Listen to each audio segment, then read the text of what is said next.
تاریخ کبیر امام بخاری کی تاریخ سے لے کر حافظ ابن تیمیہ کا انکار اور پھر اس کا اقرار، البانی کا انکار اور پھر اس کا اقرار، یہ سارے حوالے میں پڑھ آیا ہوں۔ امام بخاری نے کہا کہ ابدال ہوتے ہیں، میں نے ابن تیمیہ کے حوالے پیش کیے تھے۔ اب شیخ عبدالقادر جیلانی کی آج کی بات سن لے، وہ کیا فرماتے ہیں حضرت خضر کے بارے میں اور ابدال کے بارے میں۔ میں وہ پڑھوں گا نہیں سارا، صرف اس کا میں بیان کروں گا۔ وہ کہتے ہیں کہ سعید ابن سعید انہوں نے ابو طیبہ کرز بن دیرہ سے جو کہ ابدال ہیں ان سے روایت کی جو ملک شام میں تھے۔ اب یہاں انہوں نے لفظ ابدال لکھا ہے اور اس کے بعد انہوں نے آگے باب باندھا ہے حضرت خضر کا اور زیارت رسول کا۔ وہ کہتے ہیں یہ جو ابن دیرہ ابدال ہیں، انہوں نے یہ بات بتائی، لوگوں کو یہ بتاتے تھے کہ اگر کسی نے نبی کریم صلی اللہ علیہ وسلم کی زیارت کرنی ہو تو وہ اللہم صلی علی محمد النبی الامی یہ درود پڑھے اور اس کی کثرت کرے اور جمعہ کی شب کو پڑھے، اور جمعہ کی شب کو اس طرح سے پڑھے کہ پہلے 2 رکعت نماز پڑھے، ہر رکعت میں سورۃ فاتحہ، آیت الکرسی 1 بار اور سورہ اخلاص 15 بار پڑھے، پھر نماز کے آخر میں 1000 مرتبہ یہ درود پڑھے تو نبی کریم صلی اللہ علیہ وسلم کی اس کو زیارت ہو جائے گی۔ کہتے ہیں ابو طیبہ جو ابدالوں میں سے تھے انہوں نے کسی کو یہ وظیفہ بتایا کہ یہ تم اگر پڑھو 2 رکعت اس طرح سے، جیسے میں نے وہ پڑھ کر آپ کو بتا دیا، اس طرح سے نماز پڑھو، پھر یہ درود پڑھو، تمہیں حضور کی زیارت ہوگی۔ تو انہوں نے کہا آپ کو یہ کس نے بتائی ہے یہ بات؟ تو انہوں نے کہا جو ابدال تھے انہوں نے کہا مجھے یہ بات خضر نے بتائی ہے۔ انہوں نے کہا کس طرح سے؟ وہ کہنے لگے میری خضر سے ملاقات ہوئی تھی، جب میری خضر سے ملاقات ہوئی تو میں نے ان سے پوچھا تھا کہ حضور کو ملنے کا خواب میں کیا طریقہ ہے، انہوں نے مجھے یہ طریقہ بتایا، میں نے کیا تو حضور کی زیارت مجھے ہو گئی، اگر تم کرو تو تمہیں بھی ہو جائے گی۔ اب وہ جن کو انہوں نے وظیفہ بتایا ان کو جب حضور کی زیارت ہوئی تو انہوں نے حضور سے عرض کیا کہ یا رسول اللہ صلی اللہ علیہ وسلم مجھے فلاں بندے نے یہ بتایا ہے کہ خضر نے اس کو یہ درود بتایا ہے۔ آپ نے فرمایا خضر نے سچ کہا اور اس ابدال نے سچ کہا۔ تو یہ پورا واقعہ میں اس کو سمرائز کیا ہے، بڑی تفصیل کے ساتھ گنیا کے اندر ہے۔ اس سے یہ ثابت ہوا کہ حضرت غوث اعظم شیخ عبدالقادر جیلانی رضی اللہ تعالی عنہ حضرت حیات خضر کے بھی قائل تھے اور وہ ابدالوں کے وجود کے بھی قائل تھے۔ اس کے بعد میں آپ کے سامنے کافی پروگراموں سے پہلے بدع حسنہ کا وجود بیان کیا تھا کہ بدع حسنہ ہوتی ہے، اور چاشت کی نماز پر میں نے بڑی تفصیل سے بات کی تھی۔ آج وہ روایتیں میں نہیں لاؤں گا، آج تو صرف گنیا ہے نا، گنیا کیوں نہ چلے، صرف گنیا چلے گی۔ جب حافظ ابن تیمیہ پر مستوی العرش کا مسئلہ پڑھا لوگوں نے مخالفت کی تو انہوں نے کہا خبردار کوئی بولے نا، گنیا میں لکھا ہے۔ تو جو لوگ کہتے ہیں بدعت حسنہ نہیں ہوتی، آج میں ان کو کہتا ہوں خبردار بدعت حسنہ ہوتی ہے، کہاں لکھا ہے؟ گنیا میں لکھا ہے، شیخ عبدالقادر جیلانی کی کتاب میں لکھا ہے، وہ جو کائنات کے قطب ہیں ان کی کتاب میں لکھا ہے، جو اولیاء کے سردار ہیں ان کی کتاب میں لکھا ہے، جو دلوں کے حالات جانتے تھے ان کی کتاب میں لکھا ہے۔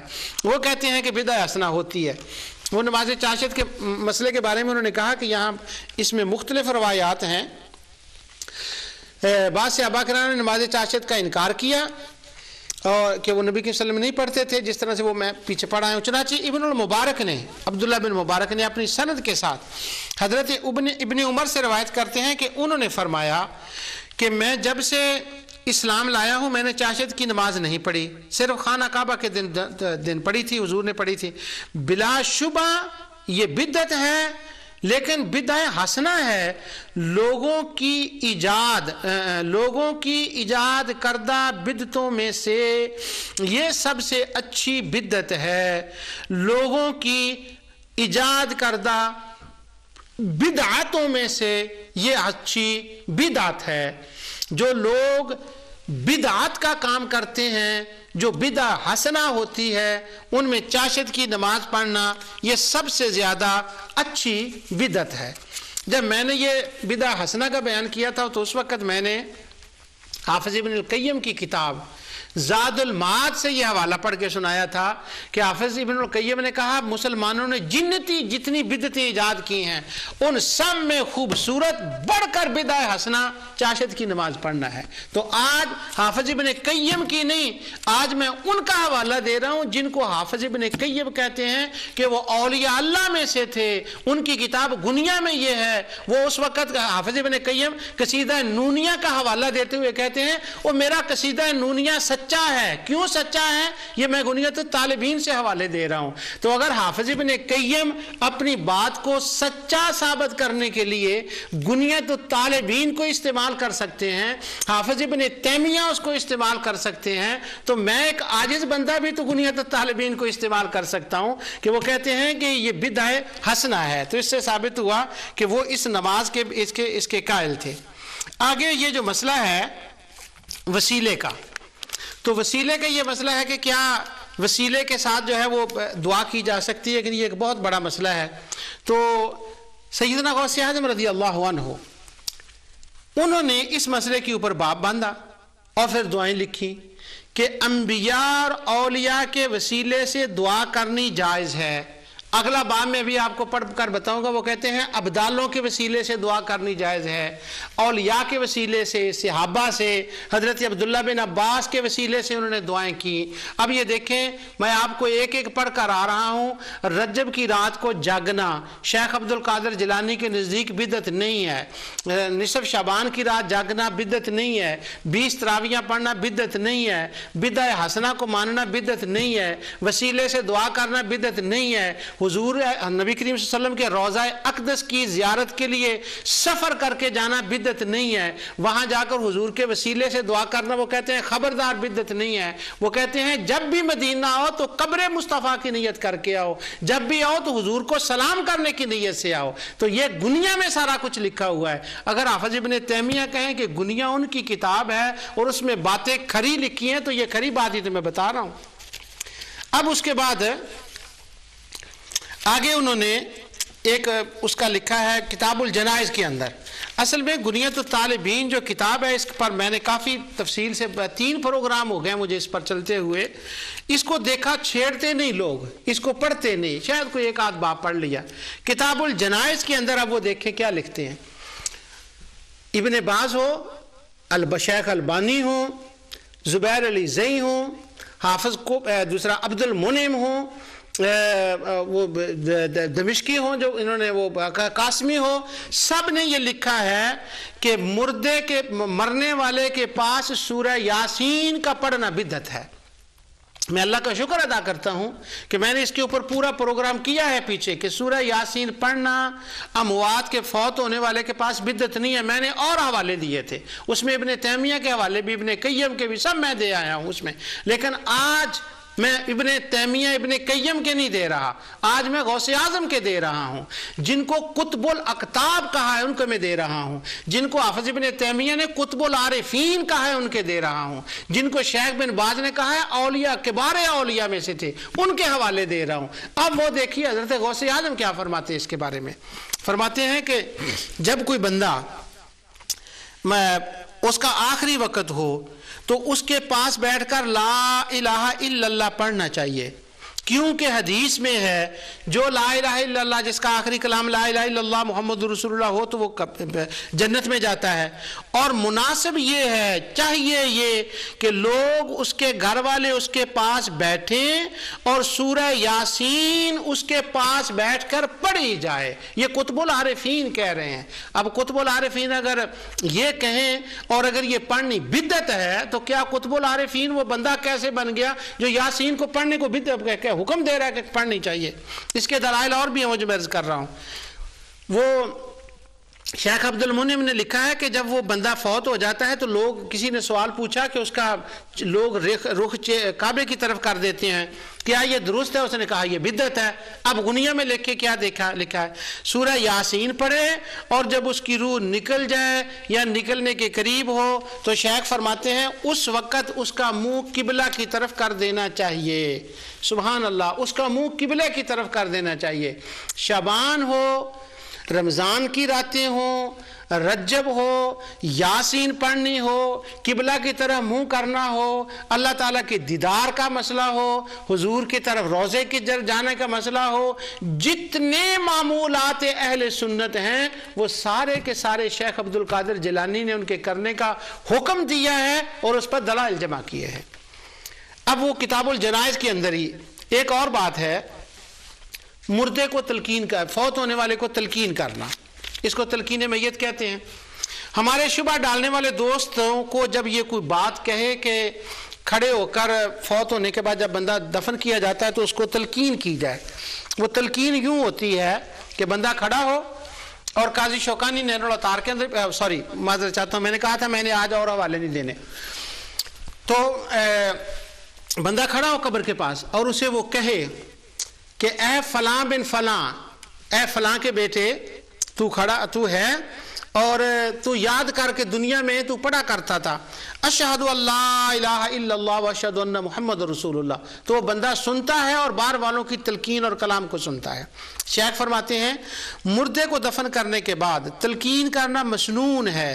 حضرت ابو حمامہ سے مروی ہے، حدیث میں آیا کہ رسول اللہ صلی اللہ علیہ وسلم نے فرمایا تم میں سے جو کوئی مر جائے اور اسے قبر میں دفن کر کے مٹی ڈال دی جائے تو تم میں سے کوئی اس کے سرانے کھڑے ہو کر کہے اے فلاں ابن فلاں، بے شک وہ سنتا ہے مگر جواب نہیں دے سکتا، پھر کہے اے فلاں ابن فلاں، جب دوسری مرتبہ آواز دے گا تو مردہ اٹھ کر بیٹھ جائے گا، پھر تیسری بار بھی اسی طرح مخاطب کرے، اس وقت میت کہتی ہے خدا کے بندے اللہ تم پر رحم نازل فرمائے، ہمیں راہ راست دکھائے لیکن تم سن نہیں سکتے، پھر تلقین کہنے والا کہے تو جس کلمہ پر دنیا سے نکلا تھا اس کو یاد کر، تو شہادت دیتا ہے کہ اللہ کے سوا محمد رسول اللہ کے سوا کوئی معبود نہیں اور محمد صلی اللہ علیہ وسلم اللہ کے بندے اور رسول ہیں، اور تو اللہ کے رب ہونے، اسلام کے دین ہونے، محمد رسول اللہ علیہ وسلم کے نبی ہونے اور قرآن کے امام ہونے پر راضی تھا۔ اس وقت منکر نکیر کہتے ہیں اس کو چھوڑ دو کیونکہ اس نے تو صحیح سارے جواب دے دیے۔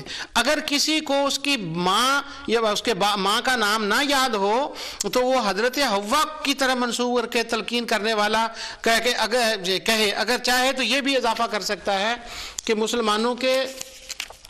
تم مسلمانوں کے بھائی ہونے اور کعبہ کے قبلہ ہونے پر راضی تھا، یعنی تو نے اس کا بھی اقرار کیا تھا، تو اس طرح سے اس کو تلقین کرے۔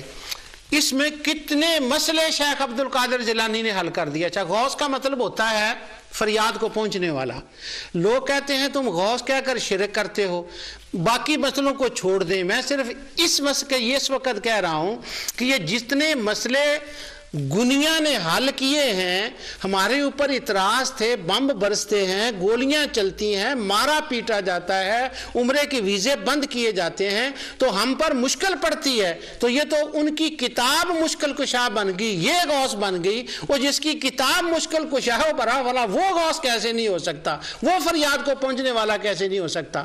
اگر وہ غوث کا مطلب کیا ہے، کیوں کہا جاتا ہے، یہ انشاءاللہ کسی اگلے پروگرام میں بتاؤں گا۔ آج اس طرح میں گنیا کے حوالے آپ کے سامنے پڑھ رہا ہوں کہ گنیا کے اندر کیا کیا لکھا ہے۔ یہاں پر ایک مسئلہ ہے کہ لوگ کہتے ہیں جو قبر والے ہیں وہ سنتے نہیں ہیں۔ اگر وہ سنتے نہیں ہیں تو جب اس کو یہ کہا جاتا ہے کہ تو یہ کہہ اور وہ سنتا ہے اور آگے سے جواب دیتا ہے کہ اے اللہ کے بندے خدا تم پر رحمت نازل فرمائے، تو نے مجھے یہ بات یاد کرائی، میں تیری بات سن سکتا ہوں پر تو میری بات نہیں سن سکتا۔ اس سے مطلب یہ نکلا کہ اگر عام بندہ جو گناہ گار ہو وہ قبر کے اندر دفن کیا جائے اور اس کو تلقین کی جائے، اگر مٹی کے اندر سے وہ سن سکتا ہے تو اولیاء اللہ تو بدرجہ اولا سن سکتے ہیں، اور امام الانبیاء کے تو پھر کیا کہنے۔ اور لوگ تو اس کے اوپر جھگڑے کر رہے ہیں کہ وہ سنتا ہے کہ نہیں سنتا، وہ کیا ہے جی، یہ کہاں سن لیا، کیا ہو گیا۔ تو یہ ساری آگے پھر اس کے اگلے باب میں انہوں نے ہفتے بھر کی نمازیں جو ہیں ان کا بیان کیا ہے کہ یہ نمازیں ہیں ہفتے بھر کی، اور وہ ان میں کون کون سی نماز اور کس طریقے سے پڑھنی چاہیے، آگے سال ثواب کو انہوں نے بیان کیا ہے، اور قبر کس طرح سے بنایا جائے، قبرستان کی جو ہے وہ زیارت کی جائے وہاں پر جا کر، امام احمد بن حنبل کا کیا مسلک ہے، وہ تمام انہوں نے بیان کیا ہے، جس کو میں چھوڑ رہا ہوں۔ انشاءاللہ آپ بنیاد طالبین کو پڑھیں گے تو یہ چیزیں دیکھیں، میں تو صرف اس کے اشارے دے رہا ہوں۔ اس کے بعد فرض نماز کے بعد دعا اور خاص کر کے ایک بات اور جو آپ کے سامنے میں شیئر جس کو کرنا چاہتا ہوں وہ ہے دعائے ختم قرآن، اور وہ بھی اجتماعی طور پر۔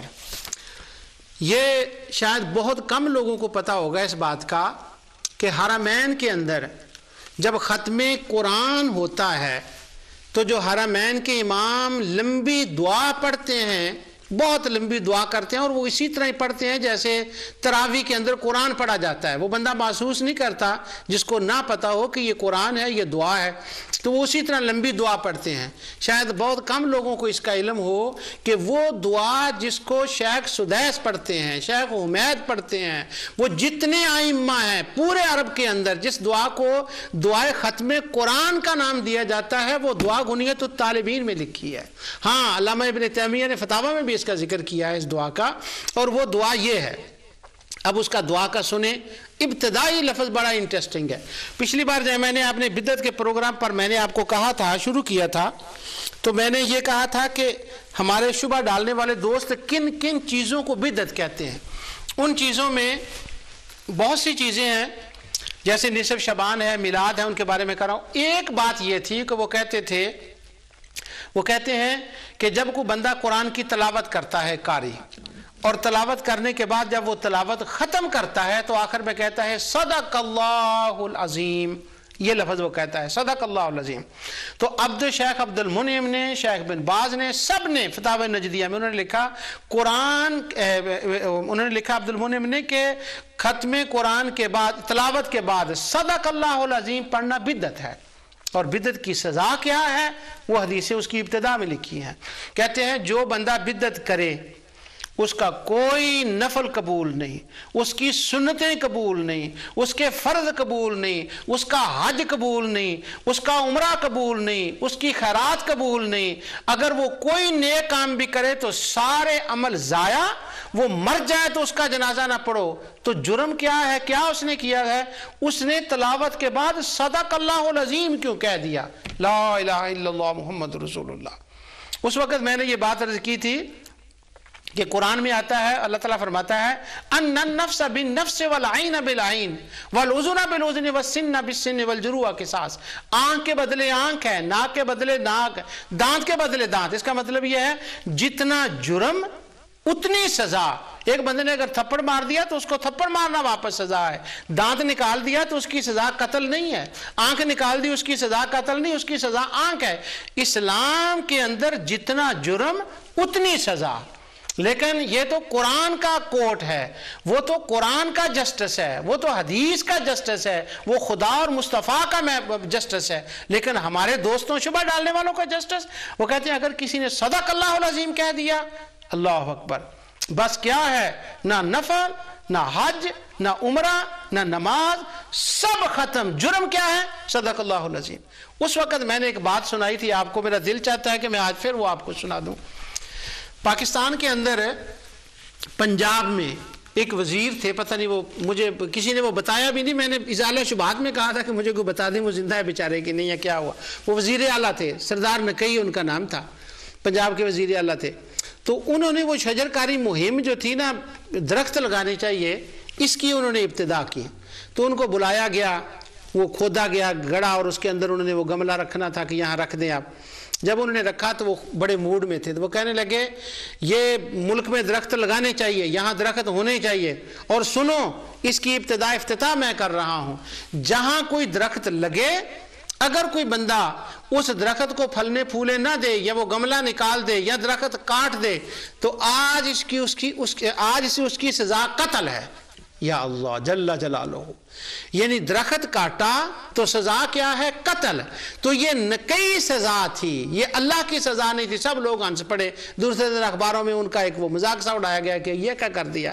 لیکن جب میں اپنے شبہ ڈالنے والے دوستوں کی کتابوں کو پڑھتا ہوں، تقاریر کو سنتا ہوں، تو مجھے لگتا ہے یہاں ایک نقی نہیں ہے، یہاں تو لاکھوں نقی ہیں کہ صدق اللہ العظیم کہنے پر اتنی بڑی سزا کہ وہ مسلمانوں کے قبرستان میں دفن نہیں ہو سکتا، وہ بیچارہ بیمار ہو جائے تو اس کو پتہ نہیں لینا چاہیے۔ آئیں بتائیں، میں آپ کو بتاتا ہوں صدق اللہ العظیم کہنا، یہ شیخ عبد القادر جیلانی نے غنیۃ الطالبین میں لکھا ہے۔ وہ فرماتے ہیں دعائے ختم القرآن قرآن ختم کرو اور پہلے کہو صدق اللہ العظیم، صدق اللہ العظیم، صدق اللہ العظیم، اس کے بعد یہ ختم قرآن کی دعا پڑھو۔ اب جو ناظرین ہیں ازالہ شبہات دیکھنے والے، نور ٹی وی کے دیکھنے والے، ان کی خدمت میں مؤدبانہ میں عرض کروں گا کہ یہ 4-5 صفوں کی دعا ہے، بہت زیادہ یہ طویل دعا ہے، تو اس دعا کو میں ساری کو پڑھ تو نہیں سکتا، لیکن میں نے ساری دعا کو بارہا پڑھا ہے۔ اتنی روحانی دعا، اتنی لذت والی دعا، اس کا ترجمہ پڑھیں تو آنسوؤں کی جڑی لگ جاتی ہے، اتنی کمال کی دعا۔ یہ غنیت الطالبین کے اندر دوسرے مضامین تو ہیں ہی ہیں، لیکن جو ختم قرآن کی دعا ہے یہ کبھی تنہائی میں بیٹھ کر جب اپنے مولا سے باتیں کرنی ہوں اس وقت اس دعا کو پڑھیں، اور اس لیے شیخ نے اس کا نام گنیا رکھا ہے کہ یہ میں وہ کتاب لکھ رہا ہوں یا اس کو املا کرا رہا ہوں کہ یہ کتاب ان لوگوں کے لیے کافی و شافی ہوگی جو مولا سے ملنا چاہتے ہیں۔ باقی اگر سب کو چھوڑ دیں تو یہ جو آخری 2-3 باب ہیں، ایک دعائے ختم القرآن کا اور آخر میں جو فقر کا باب ہے، اللہ اکبر، یہ تو بندہ جس وقت اس کا مطالعہ کرتا ہے اور اس کو پڑھتا ہے اس کے تو آنسو نہیں تھمتے عذاب جب وہ اس کو پڑھتا ہے، تو بڑی یہ پڑھنے والی، تو شیخ نے صدق اللہ العظیم پڑھنے کو بھی جائز قرار دیا ہے۔ آگے ایک باب ہے، لوگ کہتے ہیں یہ پیری مریدی کہاں سے آ گئی، یہ تو پیسوں کا چکر ہے سارا، یہ کہاں سے آ گیا، یہ تو اپنے، حالانکہ پیسوں کے معاملے میں ہمارے ہاں تو پیسے ہوتے ہی نہیں، پیسے دیکھنے ہو تو وہ تو کہیں اور ہوتے ہیں۔ اگر کوئی بندہ پیری مریدی کے خلاف 2-4 تقریریں کر دے، ڈالروں میں، پاؤنڈوں میں، ریالوں میں تنخواہیں ملتی ہیں، پیسوں کے معاملے تو کہیں اور ہوتے ہیں۔ ہمیں پیسوں کا کیا پتا، کوئی 10 روپے کسی نے دے دیے تو وہ کیا ہوا۔ اب وہ کہتے ہیں یہ تو نہیں۔ اب شیخ عبد القادر جیلانی نے اس کے اندر ایک باب باندھا ہے، اس کا نام ہے باب آداب المریدین، مرید کا باب اور شیخ کا باب، پیر کا باب اور مرید کا باب۔ پھر انہوں نے پیر کیا ہوتا ہے اور مرید کیا ہوتا ہے، کمال، سبحان اللہ، اپنی شان شیان انہوں نے اس باب کے اندر لکھا ہے، آداب مرید۔ اور پھر انہوں نے، لیکن اس کے پہلی 2 لائنیں، یہ جو اردو کا ترجمہ ہے اس کو میں پڑھ دیتا ہوں آپ کے سامنے، اس میں 1-2 مسئلے ہیں اس لیے میں اس کو پڑھ رہا ہوں۔ وہ کہتے ہیں وہ فقراء حقیقی جو ان صوفیہ کرام کے راستے اور طریقے پر چلنے والے ہیں، جو نفسانی خواہشوں اور گمراہ کرنے والی آرزوؤں سے پاک اور عادات رذیلہ سے محفوظ ہیں، وہ سب لوگ ابدال اور اولیاء اللہ کے گروہ میں داخل ہیں۔ یہاں انہوں نے، اس لیے میں نے عبارت پڑھی ہے کہ انہوں نے ابدال کا اس بات کیا ہے، وہ کہتے ہیں ابدال۔ پھر انہوں نے آگے ارادت اور مرید کے لیے قرآن کریم کی آیات، اور شیخ کے لیے وہ بہت انہوں نے آگے مرید کا مطلب اور مراد کا مطلب، سبحان اللہ، مرید اور مراد میں کیا فرق ہوتا ہے۔ بڑا کمال کا یہ واز ہے آپ کا، یہ جو بیان ہے جو آپ نے بیان فرمایا اولیاء اللہ کے حوالے سے، آپ نے نبی کریم صلی اللہ علیہ وسلم کو فرمایا وہ اللہ کی مراد تھے اور موسیٰ علیہ السلام اللہ کے مرید تھے۔ اور اسی طرح آگے فقر کا باب جو ہے کہ ایک جو فقیر ہے، جو غریب آدمی ہے، جس کو وہ چیزیں نہیں ملتی، ان کا کیا حال ہے۔ اور جب کتاب کو ختم کیا انہوں نے، تو ختم کرنے کے آخر میں جا کر انہوں نے لکھا ہے اس کتاب کے اندر جو کچھ میں نے لکھا ہے یہ سارا اہل سنت و جماعت کے عقیدے کے مطابق ہے، اور جو کوئی ان باتوں کو مانے وہ اہل سنت و جماعت ہے۔ تو گویا انہوں نے اہل سنت و جماعت کون ہوتے ہیں اس کا بھی بتا دیا، جو روضہ شریف کی طرف سفر کرنے والے ہیں، اور جو روضہ شریف کی طرف سفر کرنے والے ہیں، جو نوافل پڑھنے والے ہیں، جو فقیر ہیں، اولیاء اللہ کو ماننے والے ہیں، ان ساری کی باتوں کو انہوں نے نبی جو ہے اس کے اندر بیان فرما دیا۔ آخر میں ایک اور بات ہے، وہ کہتے ہیں تمام اولیاء اللہ اور ابدال اور صدیقین کا سلسلہ اسی طرح ہے، چلتا ہے۔ اللہ تعالیٰ نے حضرت ابتدا سے چلایا، اللہ تعالیٰ نے بندوں کو تقسیم فرمایا، کوئی استاد ہوتا ہے، کوئی شاگرد ہوتا ہے۔ یہ تمام اولیاء اللہ وسیلہ ہیں اللہ تعالیٰ تک پہنچنے کا، سبحان اللہ۔ تو آخر میں انہوں نے فرمایا کہ اہل سنت و جماعت کون ہیں؟ اہل سنت و جماعت وہ ہیں کہ جو ان باتوں کو مانے جو کچھ میں نے غنیت الطالبین کے اندر لکھا ہے۔ اب یہ جو معمولات اہل سنت ہیں، عقائد اہل سنت ہیں، یہ 3 پروگراموں کے اندر میں نے ان کا بیان کیا۔ اب اللہ تعالیٰ کی رحمت اور توفیق سے جو حضور سیدنا شیخ عبد القادر جیلانی کے مریدین ہیں، جو محدثین ہیں، جن کا میں نے آپ کو علامہ ذہبی سے پڑھ کر بتایا، ابن قیم سے، حافظ ابن کثیر سے، حافظ ابن رجب سے، ابن عماد حنبلی سے، انہوں نے جن جن شاگردوں کا ذکر کیا ہے انہوں میں تو چند شاگرد بڑے ہیرے ہیں۔ یوں کہہ لیں کہ وہ حضرت غوث اعظم رضی اللہ تعالیٰ کے غوثیہ جو لنگر، علمی لنگر ہے نا، اس کے وہ لنگر ہیں، ان کا انشاءاللہ میں اگلے پروگراموں میں بیان کروں گا۔ اور وہ علمی دنیا کے نیر اعظم ہیں، وہ ولی بھی تھے، وہ عالم بھی تھے، وہ فقیہ بھی تھے، وہ محدث بھی تھے۔ جو کچھ انہوں نے اپنے شیخ سے سنا وہی انہوں نے اپنی کتابوں میں لکھا، وہی آگے انہوں نے پڑھایا، وہی انہوں نے بتایا، اسی پر انہوں نے عمل کیا۔ جتنے معمولات اہل سنت ہیں یہ شیخ عبد القادر جیلانی بھی کرتے تھے، ان کے مریدین بھی کرتے تھے، اور ان کے محدثین شاگرد۔